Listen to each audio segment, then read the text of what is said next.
एक जंगल में एक चलक बंदर रहता था। उसका नाम था मुन्ना। मुन्ना बहुत ही तेज और होशियार था। वो दूसरे जानवरों को उल्लू बनाता और उनसे अपना फायदा उठाता था। एक दिन मुन्ना ने देखा कि जंगल में एक प्यारा सा फल पेड़ पर लगा हुआ है। उसने सोचा, ये फल बहुत ही लजीज लग रहा है, मैं इससे खाने के लिए सबसे पहले पहुंचना चाहता हूँ। लेकिन मुन्ना को पता था कि दूसरे जानवर भी उस फल को खाने के लिए तरास रहे होंगे। इसलिए उसने एक चालाकी सोची। वो पेड़ के पास गया और बोला, हे फल, तुम बहुत खूबसूरत हो, लेकिन तुम्हें खाने के लिए सिर्फ सबसे तेज और ताकतवर जानवर पहुंच सकते हैं। मैं तो चालक बंदर हूँ, लेकिन मुझे भी तुम्हें खाने के लिए कुछ प्रूफ चाहिए। फल ने कहा, मुन्ना, मैं तो सिर्फ एक फल हूँ, प्रूफ कैसे दूंगी? मुन्ना ने कहा, ठीक है, मैं तुम्हें एक सवाल पूछता हूँ, अगर तुम सही जवाब दोगे तो मैं तुम्हें खाने के लिए छोड़ दूंगा। फल ने तैयार होकर कहा, पूछो मुन्ना, मैं जवाब देने की कोशिश करूंगी। मुन्ना ने सवाल पूछा, बताओ, जंगल में सबसे तेज कौन भगता है?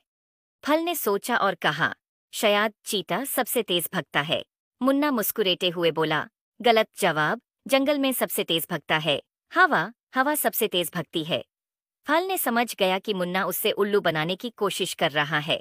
उसने मुन्ना को समझाया, मुन्ना, तुम मुझसे झूठ बोल रहे हो। हवा तो भगती है, लेकिन वो जानवर नहीं है।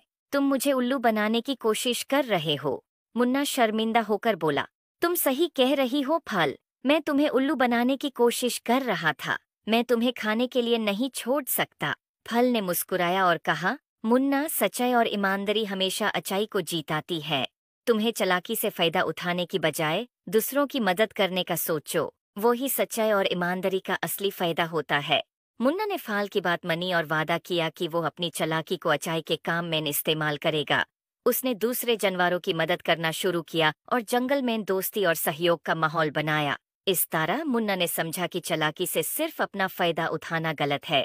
सच्चाई और ईमानदारी से ही असली खुशी और सम्मान मिलता है। याद रखो, सच्चाई और ईमानदारी हमेशा अच्छाई को जीताती है। I hope you like it. Please like and subscribe my YouTube channel.